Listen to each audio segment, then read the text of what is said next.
Hello बच्चों, आज की इस क्लास में आज मैं आप लोगों को प्रश्नावली 1.5 के प्रश्नों को पढ़ाने वाला हूँ। प्रश्नावली 1.5 का जो पहला प्रश्न है, कारण सहित बतलाइए कि क्या निम्नलिखित फलनों के प्रतिलोम हैं।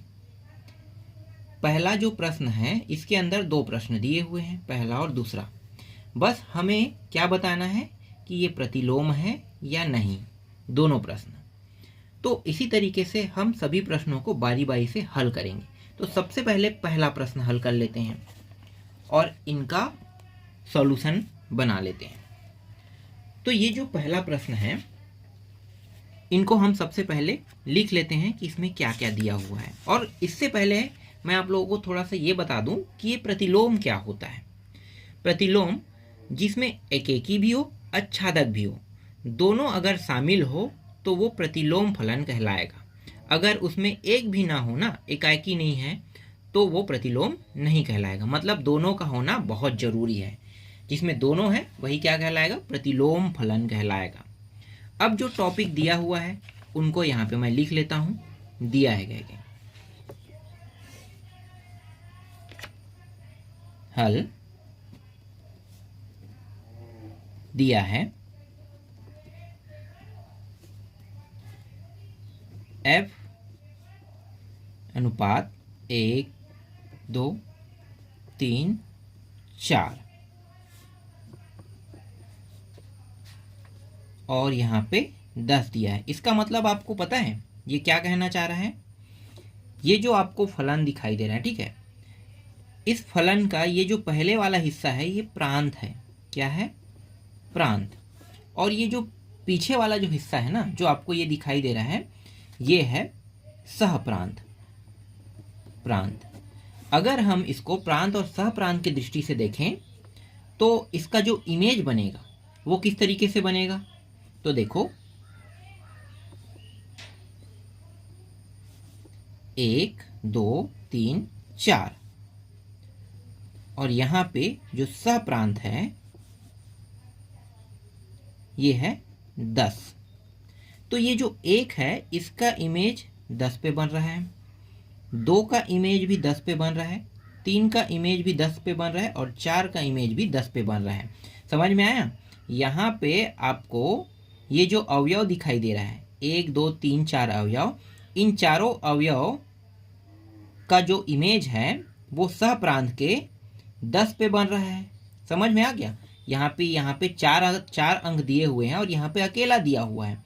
तो ये बताना चाह रहा है कि ये जो 4 अंक आपको जो दिखाई दे रहा है, इन सभी का इमेज एक ही नंबर पे बन रहे हैं। समझ में आ गया? किसमें बन रहा है? एक ही नंबर पे बन रहा है। आगे आगे और क्या दिया हुआ है? आगे फलन को क्रमित युग्मों के रूप में तो क्रमित युग्मों के रूप में आगे जो फलन है वो दिए हुए हैं। तो इसको भी लिख लेते हैं। f 1 और 10। ठीक है, देखो 1 का संबंध किसके साथ बन रहा है? 10 के साथ। 2, 10। 2 का संबंध किसके साथ बन रहा है? 10 के साथ। 3, 10। 3 का संबंध 10 के साथ बन रहा है। 4, 10। 4 का संबंध भी 10 के साथ बन रहा है। ये सारी चीजें पहले ही प्रश्न में दिया हुआ है। ठीक, अब इसका अर्थ समझ लेते हैं। अब ओरिजिनल जो हल है वो शुरू हो रहा है। तो इसका अर्थ क्या होगा? इसका अर्थ, ठीक है, इसका अर्थ होगा, देखो इसका अर्थ, ये जो मैंने प्रांत और परिसर बताया ना, यही इसका अर्थ होगा। ठीक है, तो इसका अर्थ है कि इसका अर्थ है कि देखो यहाँ पे क्या है? 1 है ना। तो यहाँ पे मैं अगर f1 लेता हूँ, ठीक है, f1 लेता हूँ तो इसका मान कितना होगा? 10 होगा। f अगर 2 लेता हूँ तो भी मान कितना होगा? 10 होगा। f3 लेता हूँ तो भी इसका मान कितना होगा? 10 होगा। और f4 लेता हूँ तो भी इसका मान कितना होगा? 10 होगा। समझ में आ गया? 10 ही यहाँ पे सबका उत्तर आ रहा है। मतलब ये क्या है ये जो 10 है वो एक का इमेज है। एक का इमेज कितना है 10, 2 का इमेज कितना है 10, 3 का इमेज भी कितना है 10, 4 का इमेज भी कितना है 10 है। क्लियर हुआ ये? अगर यहाँ पे सभी का इमेज 10 ही आ रहा है तो इसका मतलब क्या है, 10 जो है वो सभी अवयव के क्या है, प्रतिबिंब है। अगर ये सभी अवयव के प्रतिबिंब है तो एक के अनेक फलन हो रहे हैं कि नहीं? एक के अनेक फलन, देखो ये जो एक है इसके अनेक फलन, ये फलन से संबंधित है। देखो f मैंने लिखा है ना, ये देखो, तो ये जो एक है इसके कितने फलन हो रहे हैं, अनेक। भाई 1 2 3 4, 4 हो रहे हैं तो मतलब 2 से तो ज़्यादा ही हो रहे हैं, तो एक के अनेक फलन हो रहे हैं। तो इसका मतलब क्या है, इसका मतलब ये है कि ये प्रतिलोम फलन नहीं है। समझ में आ गया? यह प्रतिलोम फलन नहीं है। तो लिखो यह प्रतिलोम फलन नहीं है। क्यों नहीं है? क्योंकि एक के अनेक है ना, एक के अनेक फलन हो रहे हैं, इसलिए ये प्रतिलोम फलन नहीं है। प्रतिलोम फलन यहाँ पे लिखो नहीं है। समझ में आ गया? और हमें क्या बताना था? प्रतिलोम ही बताना था। ठीक है, प्रतिलोम ही हमें बताना था। तो ये जो आपको दिखाई दे रहा है इससे आपको क्या पता चल रहा है कि ये एकेकी नहीं है। ठीक है, एकेकी नहीं है। अगर ये पहली अवधारणा को साबित नहीं कर पा रहा है एकेकी को, तो ये आच्छादक भी नहीं हो सकता। ठीक है, हम आच्छादक में नहीं जाएंगे। पहली अवधारणा जो एकेकी है इसको ये साबित नहीं कर पा रहा है। एकेकी होने के लिए क्या करना होता है? एकेकी होने के लिए एक जो यहाँ पे जो एक अंक दिया हुआ है या फिर एक अवयव दिया है, इसका संबंध एक के साथ ही होना चाहिए। अगर वो एक से ज़्यादा होगा तो वो एकेकी नहीं होगा, यही नियम है। तो ये फलन जो है वो एकेकी नहीं है, इसलिए भी ये क्या है, प्रतिलोम फलन नहीं है। तो ये कई आधारों पे ये साबित कर रहा है कि ये प्रतिलोम फलन नहीं है। समझ में आ गया? प्रतिलोम फलन नहीं है। अब दूसरा प्रश्न देखो, इसके दूसरे प्रश्न को चलो मैं आपको दिखा देता हूँ। दूसरा प्रश्न उसके बाद हल करेंगे।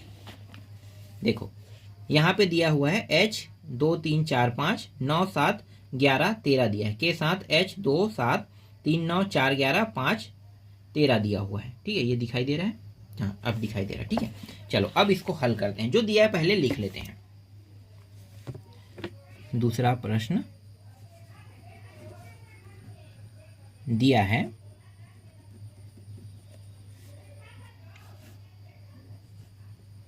h 2 3 4 5, ठीक है, 2 3 4 5, और यहाँ पे ये जा रहा है 9 7 11 और 13 तक के जा रहा है। ठीक है, ये 13 तक के जा रहा है। इसका मतलब क्या है? इसका मतलब ये क्या है, ये प्रांत वाला होगा और ये वाला सह प्रांत का होगा, सह प्रांत का होगा। ठीक है, अगर हम इसके इमेज रूप को देखें तो इमेज रूप कैसे बनेगा?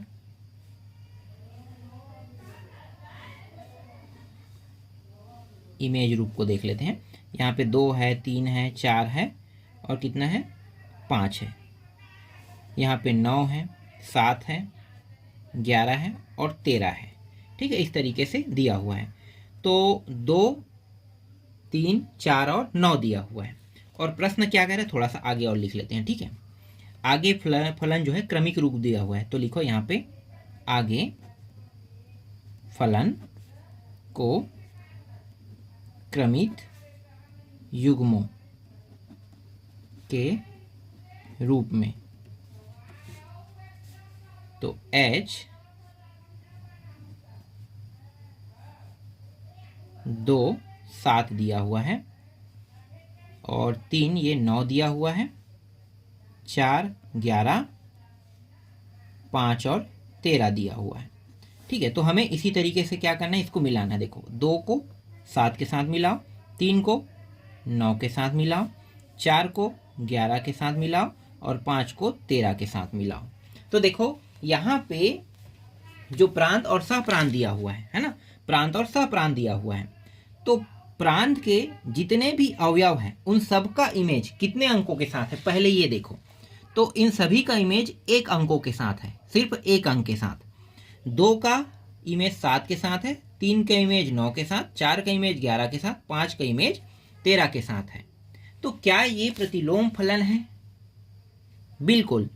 अगर ये इस तरीके से हर एक जो अवयव है वो सभी के सभी जो h है ना, जो फलन दिया हुआ है, उनके एक एक अवयव के साथ अगर संबंध बनाता है तो वो क्या है? प्रतिलोम फलन है।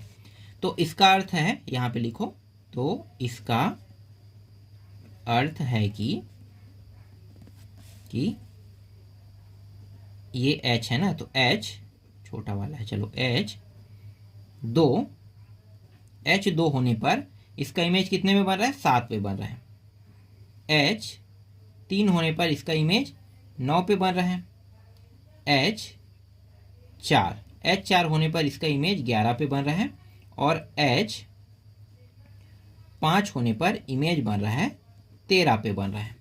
ठीक है, तो देखो 2 का इमेज 7 पे, 3 का इमेज 9 पे, 4 का इमेज 11 पे, 5 का इमेज 13 पे। तो ये कहीं पे भी 2 अंकों के साथ या 2 अवयवों के साथ इमेज बिल्कुल भी नहीं बना रहा है ना। तो इमेज जो है वो हर का एक के साथ है। तो हर का इमेज एक के साथ है, इसलिए ये क्या है? इसलिए यह फलन प्रतिलोम है, ठीक है। इसलिए यह फलन प्रतिलोम है, या फिर ये कह सकते हो कि यह फलन प्रतिलोम फलन है। साबित हो गया कि यह फलन प्रतिलोम फलन है। अब अगर ये फलन जो है प्रतिलोम फलन है, तो ये एकैकी भी होगा और अच्छादक भी होगा। क्यों एकैकी और अच्छादक होगा? इसलिए ये एकैकी अच्छादक होगा क्योंकि एकैकी का नियम ये कहता है कि हर एक फलन का, देखो हर एक यहाँ पे अवयव दिया है वो एक एक के साथ ही क्या बना रहा है? इमेज बना रहा है, मतलब संबंध बना रहा है। इसलिए यह क्या है? एकैकी भी है और अच्छादक भी है। क्लियर? एकैकी अच्छादक समझ में आ गया? ठीक, ये दूसरा प्रश्न भी कंप्लीट होता है। चलो अब अगला देखो, तीसरा प्रश्न देखते हैं। दूसरा प्रश्न है ना, ये वाला देखना है। देखो ये वाला प्रश्न क्या है? f 1 2 3 4 से a b c f1 बराबर 1, f2 बराबर b, f3 बराबर c द्वारा प्रदत्त है। दर्शाइए कि f प्रतिलोम, और इस पूरे का फिर से प्रतिलोम करेंगे तो f के बराबर होना चाहिए। ये प्रश्न जितना देखने में कठिन आप लोगों को लग रहा है उतना ही ये सरल है। चलो मैं तुम लोगों को बताता हूँ कि ये प्रश्न जो है वो कैसे बनेगा। तो सबसे पहले हमारा काम क्या होता है? जो दिया होता है उनको हमें लिखना होता है। ठीक है, तो जो दिया है पहले हम उनको लिख लेते हैं। दूसरा प्रश्न बना रहे हैं ना, दिया है f 1 2 3 और ये कहाँ जा रहा है? ए बी सी की ओर जा रहा है। इस तरीके से ए बी सी की ओर जा रहा है। और इसका जो अर्थ है अब तो समझ में आ गया है। तो जो दिया है बस मैं उनको लिखूंगा ना। तो यहाँ पे मैं लिख देता हूँ। और क्या दिया? f1 बराबर a दिया हुआ है, f2 बराबर b दिया हुआ है, और f3 बराबर ये c है ना, c दिया हुआ है। ठीक है, यहाँ तक के आपको क्या कर लेना है? पूरा लिख लेना है। जो दिया है वही है। ठीक है, अब कुछ चरणों में इनको हल करते हैं। ठीक है, चरण मतलब पद्धति ले लेते हैं। ठीक है, तो चरणों पे हल करते हैं। तो चरण 1, f का प्रतिलोम ज्ञात करना है। प्रतिलोम ज्ञात करना है। तो f का अगर हम लोग प्रतिलोम ज्ञात करेंगे तो ये जो f है, ठीक है, f है वो f की घात क्या हो जाएगा? माइनस। इस तरीके से ये हो जाएगा, है ना। तो f का अगर प्रतिलोम ज्ञात करेंगे तो ये f का प्रतिलोम क्या होगा? यही होगा। ठीक है, तो f का प्रतिलोम ये होगा फलन के अवयवों को पलटने पर। तो f का जो फलन है उसको भी पलट देंगे। तो पलटने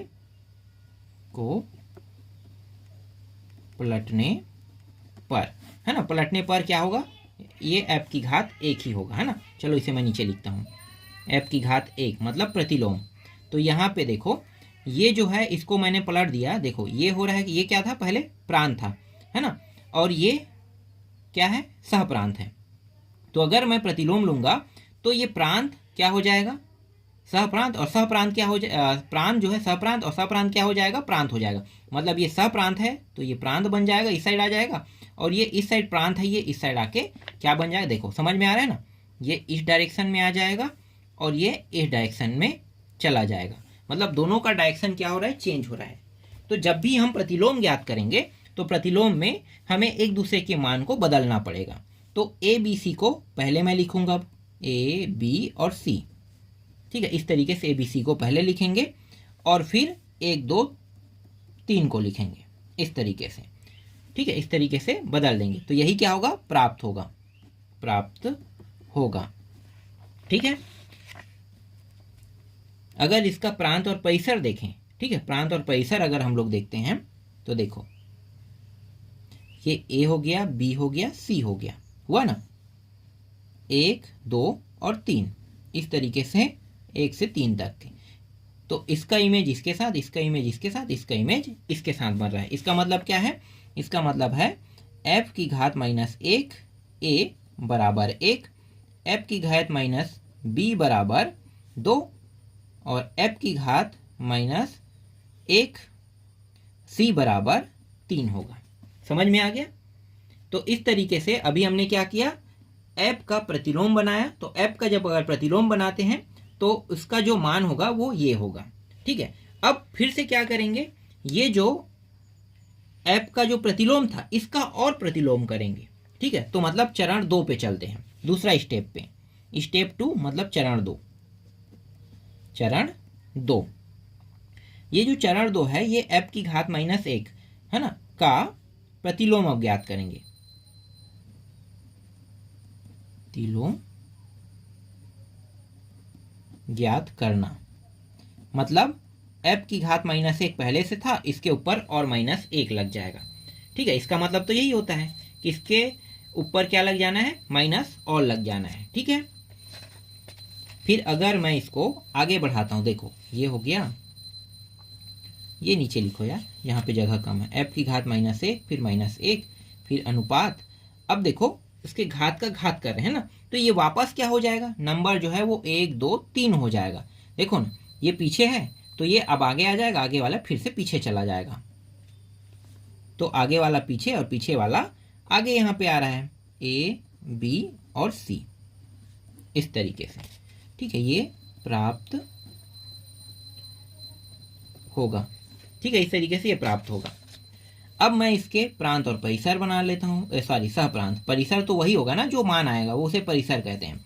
तो देखो ये 1 2 और 3, ए बी और सी, ये रहा इनका इमेज संबंध, है ना। तो इमेज संबंध निकल गया, तो f की घात -1 और इसके घात भी 1 रहेगा, ठीक है। मतलब प्रतिलोम का प्रतिलोम, तो प्रतिलोम के प्रतिलोम, और हाँ यहाँ पे 1 भी लिखना था ना, प्रतिलोम का प्रतिलोम, तो इसका क्या होगा, 1 का यहाँ पे लिखो, 1 का यहाँ पे a आ जाएगा, ठीक है। f प्रतिलोम 2 और इसका पूरा का प्रतिलोम इसका हो जाएगा b, और ये f की घात 1 और यहाँ पे 3 और इस पूरे का प्रतिलोम c होगा, ठीक है। मतलब प्रतिलोम का प्रतिलोम। तो इस तरीके से हमें प्रतिलोम का प्रतिलोम प्राप्त हो जाएगा, ठीक है।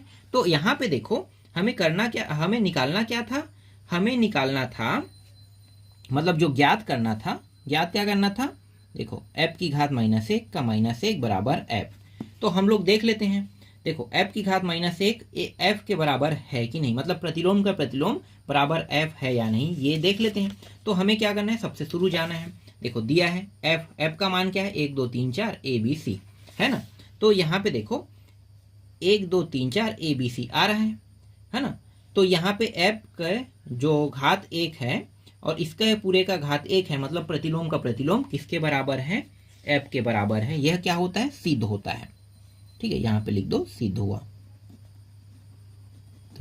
ये समझ में आया, सिद्ध हुआ। और ज़्यादा कुछ आपको इसमें करने की जरूरत नहीं है, डायरेक्ट इसको सिद्ध कर देना है। जैसे मैंने अभी हल किया उससे मैंने पूरा आप लोगों को सिद्ध करके बता दिया, 2 चरणों में 2 स्टेप में, वैसे ही आपको पूरी तरीके से हल करना है, ठीक है। क्लियर हुआ। चलो अब अगला प्रश्न देखो। नेक्स्ट प्रश्न, बहुत मज़ेदार प्रश्न है, सारे प्रश्न बहुत ही मज़ेदार हैं। बस आपको क्या करना है, मैंने जैसे हल किया वैसे ही आपको भी हल करना है, तो ये सारे प्रश्न आसानी से हल हो जाएगा। अब देखो तीसरा प्रश्न, ये वाला प्रश्न मैंने आप लोगों को अपने एक वीडियो में बताया था, है ना। तो देख लेते हैं ये क्या है। माना a बराबर r-3 और b बराबर r-1। दर्शाइए कि f a से b की ओर जा रहा है, तो f(x) बराबर x-2 और अपान x-3 द्वारा प्रदत्त फलन एकेकी आच्छादक है। साथ ही f की घात -1 मतलब प्रतिलोम भी ज्ञात कीजिए कह रहा है। तो हमें क्या ज्ञात करना है, प्रतिलोम भी ज्ञात करना है। तो चलो अब इस प्रश्न को बना के देखते हैं।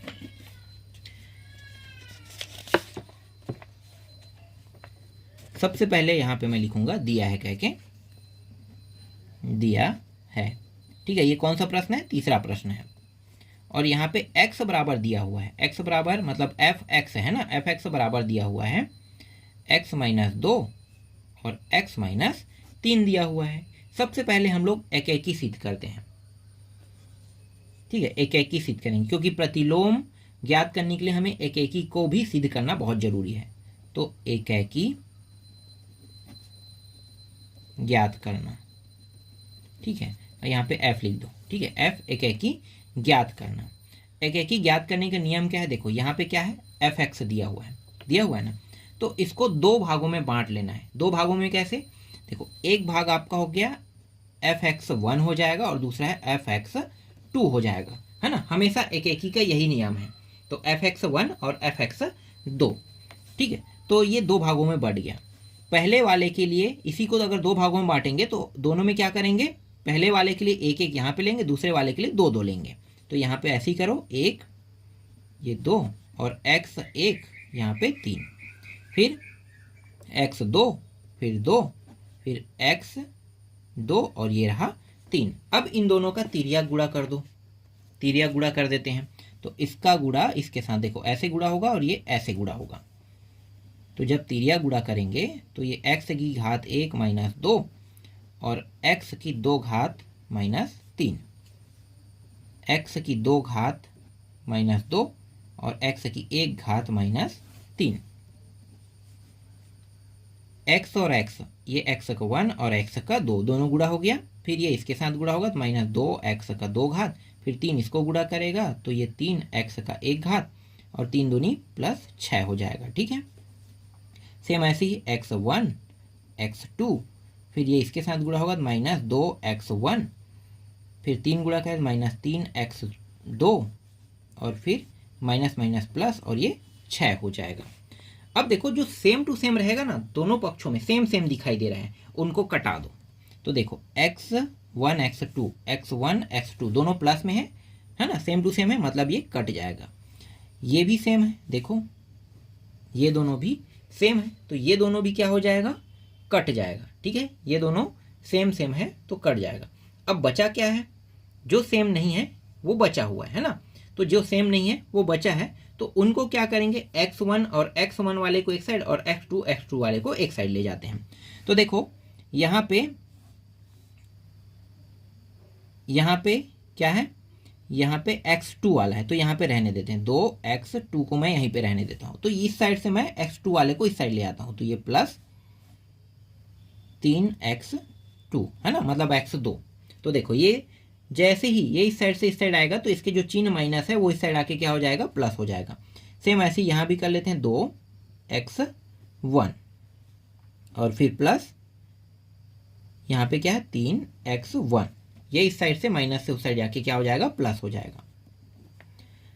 हल करेंगे तो देखो ये 2 है और 3 है, एक प्लस एक माइनस में तो घट जाएगा, तो घटेगा तो कितना बचेगा, x2 बचेगा और इस साइड क्या बचेगा, x1 बचेगा।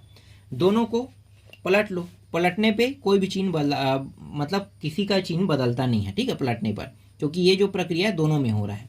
तो दोनों में हो रहा है तो जैसे ये दोनों प्लस में तो प्लस का प्लस ही रहेगा। इस तरीके से x1 बराबर x2 हमें क्या हो रहा है, प्राप्त हो रहा है। इसका मतलब क्या है, इसका मतलब ये है कि x1 और x2 दोनों के मान समान आने वाले हैं, ठीक है, समान आने वाले हैं। अगर इसे प्रांत और परिसर से देखा जाए, प्रांत और परिसर से देखा जाए तो यहाँ पे 1 2 3 4 A B C और D दिया हुआ है। तो इन सभी का जो इमेज बनेगा वो सबका एक एक अंक के साथ ही बनेगा। ठीक है, एक एक अवयव कह सकते हैं, यहाँ पे अंक नहीं कहेंगे, एक एक अवयव के साथ ही बनेगा। मतलब एक का ए के साथ, दो का बी के साथ, तीन का सी के साथ, डी का 4 के साथ यहाँ पे बन रहा है। तो इसका मतलब ये होता है कि ये एक एकी फलन है। इसलिए यहाँ पे लिखो, इसलिए यह एकेकी फलन है। ठीक है, एकेकी फलन यहाँ पे सिद्ध हो रहा है। ठीक है, ये एफ ले लो। ठीक है, इसलिए यह एकेकी फलन है। अब आच्छादक देखते हैं।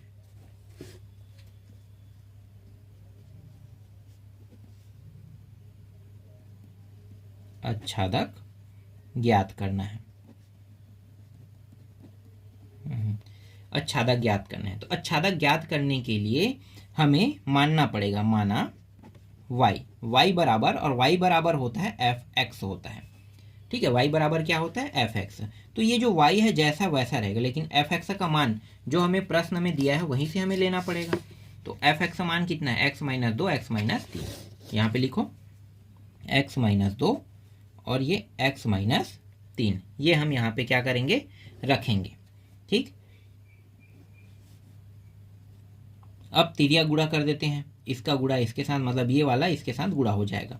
तो ये हो जाएगा yx - 3y हो जाएगा। फिर बराबर यहाँ पे बचेगा x - 2 बचेगा। x वाले को एक साइड ले आते हैं, तो देखो yx है, इसमें yx है, और फिर माइनस यहाँ पे क्या है, ये प्लस में है तो इस साइड आके क्या हो जाएगा, माइनस। और ये जो 3y है इसको इस साइड ले आते हैं। ठीक है, किस साइड, इसके साइड। तो 3y, ये माइनस से प्लस और फिर -2। अब x को यहाँ से उभयनिष्ठ निकाल देते हैं क्योंकि दोनों में है, तो ये y - 1 हो जाएगा और 3y - 2।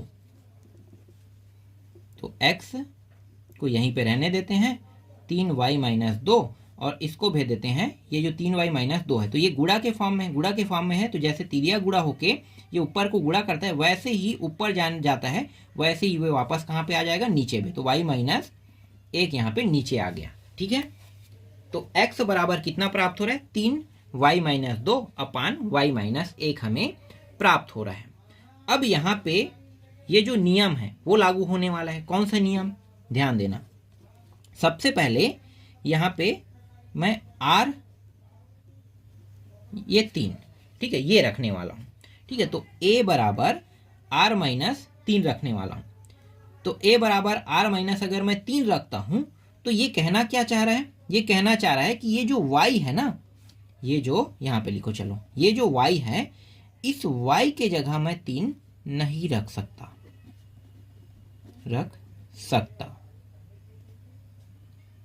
सॉरी, मैं तो 3 को पहले उठा लिया क्या है। ठीक है, 3 को बाद में बताते हैं, पहले हम लोग 1 को देख लेते हैं। ठीक है, क्योंकि ये a बराबर r है तो a वाला में 1 रखा जाएगा ना, ये 1 को पहले देख लेते हैं, क्योंकि यहाँ पे y दिया है, x वाला मैं बाद में बताता हूँ। ठीक है, जस्ट उल्टा होगा ये। a बराबर, अगर ये a है तो a वाले में हम क्या करेंगे, y वाले में रखेंगे। तो ये r बराबर अगर मैं -1 रखता हूँ, ठीक है, तो 1 रखता हूँ तो ये पूरा मान क्या होगा, अपरिभाषित हो जाएगा। देखो ना, यहाँ पे अगर मैं y की जगह 1 रखूँगा, ध्यान देना, यहाँ पे मैं अगर 1 रखता हूँ इसके जगह पे, तो ये कितना होगा, ये 1 और 1 कट जाएगा, कट के कितना होगा, 0। 0 को 0 से अगर किसी संख्या को भाग देंगे तो ये क्या होगा, इन्फिनिटी, मतलब अपरिभाषित। तो अपरिभाषित होगा, इसलिए मैं y बराबर 1 नहीं रख सकता। ठीक है, तो y बराबर मैं 1 नहीं रख सकता। अब मैं b के लिए निकालता हूँ, b r - 3 ले लेता हूँ। ठीक, अब इस बार मैं क्या करूँगा, x बराबर 3 मैं नहीं रख सकता। ठीक है, ये नहीं रख सकता। अगर मैं ये रख देता हूँ तो ये भी अपरिभाषित हो जाएगा। तो देखो, अगर यहाँ पे मैं 3 रख देता हूँ, अब ये जो 3 है यहाँ पे नहीं रखेंगे। ठीक है, ये आच्छादक है इसलिए यहाँ नहीं रखेंगे, हम लोग रखेंगे यहाँ पे। ठीक है, यहाँ पे रखेंगे। 3 और 3 कितना हो, 0, फिर क्या हो गया, अपरिभाषित आ जाएगा ना। तो इसलिए इसके बराबर भी मैं 3 नहीं रख सकता। अगर मैं y बराबर 1 नहीं रखूंगा और x बराबर 3 नहीं रखूंगा तो ये फलन जो है वो क्या होगा, एकेकी और अच्छादक होगा, है ना। तो ये दोनों अगर मैं नहीं रख रहा हूँ तब होगा।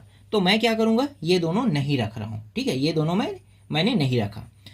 तो इस स्थिति में यह फलन एकेकी अच्छादक है, ठीक है। तो इस स्थिति में यह फलन एकेकी अच्छादक है, ये मैंने सिद्ध कर दिया। एकेकी अच्छादक इसमें सिद्ध करना था, मैंने एकेकी अच्छादक दोनों सिद्ध कर दिया। और किस स्थिति में सिद्ध किया, ये दोनों जब मैंने नहीं रखा तब मैंने इसे सिद्ध किया, ठीक है। क्योंकि यहाँ पे अगर मैं बता रहा हूँ, इसका मतलब मैं ये दोनों के अलावा सारे मान रखूंगा, कभी भी ये इनके जो मान है वो इन्फिनिटिव नहीं आएगा, और इन्फिनिटिव नहीं आएगा तो ये अपरिभाषित भी नहीं होगा, इसलिए ये सिद्ध हो रहा है। अब मुझे क्या बताना है, प्रतिलोम बताना है ना। तो चलो अब प्रतिलोम देखते हैं। सभी पेज फुल है क्या, छोटा सा उत्तर है, यहीं पे देख लेते हैं बगल में, ठीक है। प्रतिलोम, तो f की घात -1 ज्ञात करना है। प्रतिलोम का मतलब यही होता है, ज्ञात करना है। तो सबसे पहले हम लोग क्या करेंगे, अच्छादक से लेते हैं, अच्छादक से। तो अच्छादक से जो x की वैल्यू है ना, x बराबर, x का जो मान आया था 3y - 2 और y - 1, ठीक है, y - 1 यही आया था, ठीक है। तो ये जो आया है इसमें क्या करेंगे, प्रतिलोम ज्ञात करें ना, तो इसमें अब क्या करेंगे, इसमें बस ये करेंगे कि ये जो x है, ये जो ये जो x है, ये f की घात -1 y के बराबर है, ठीक है, ये बताना है। तो ये जो है, ये पूरा क्या है, ये पूरा का पूरा क्या होगा, f की घात -1 y होगा, ठीक है। ये पूरा क्या बन जाएगा, f की घात -1 y बन जाएगा। कैसे बना, अब आपके मन में ये सवाल आ रहा होगा, तो मैं इसका भी जवाब दे देता हूँ आप लोगों को। चलो मैं आप लोगों को दिखाता हूँ, कहाँ गया वो पेज जो इस पेज में मैंने हल किया है। देखो यहाँ पे fx बराबर x - 1 और x - 2 हुआ है ना, ये वही प्रश्न है क्या, ये अलग प्रश्न है, चलो समझो इसे, मैं बता रहा हूँ, ठीक है। तो यहाँ पे क्या fx दिया हुआ है, अगर मैं प्रतिलोम करूंगा इसी का, तो ये क्या हो जाएगा, माइनस हो जाएगा। तो समझो इसी तरीके का उपयोग करके ही हुआ है, ये दूसरा वाला प्रश्न है ना। अब वो वाला जो प्रश्न मैं बता रहा था वो पेज कहाँ गया लगा, इसलिए मैं आप लोगों को समझा रहा हूँ, ठीक है। तो ये पूरा क्या होगा, प्रतिलोम के बराबर हो जाएगा, ठीक है। किसके बराबर हो गया, प्रतिलोम के बराबर। अगर ये प्रतिलोम के बराबर हो रहा है तो ये भी क्या होगा, fx जो है, जहाँ पे y है यहाँ भी क्या होगा, x आ जाएगा, मतलब ये f की घात -1 y है ना। तो y को मैं क्या करूँगा, इसे x बना लूँगा, ठीक है, x बना लूँगा। और ये जो पूरा मान है, जहाँ जहाँ y दिया है वहाँ भी मैं क्या रखूँगा, x रखूँगा। तो ये y - 1 यही क्या है, इसका उत्तर है। तो हमें ज्ञात क्या करना है, हमें f - 1 ज्ञात करना था, मतलब प्रतिलोम ज्ञात करना था। तो यहाँ पे मैंने क्या ज्ञात किया, प्रतिलोम। यही क्या है, इस प्रश्न का उत्तर है। तो इस तरीके से 1 से लेकर 3 तक के प्रश्नों का उत्तर मैंने दे दिया। बचे हुए जो चौथा, पांचवा, छठवां उसको मैं आप लोगों को नेक्स्ट वीडियो में बताऊंगा।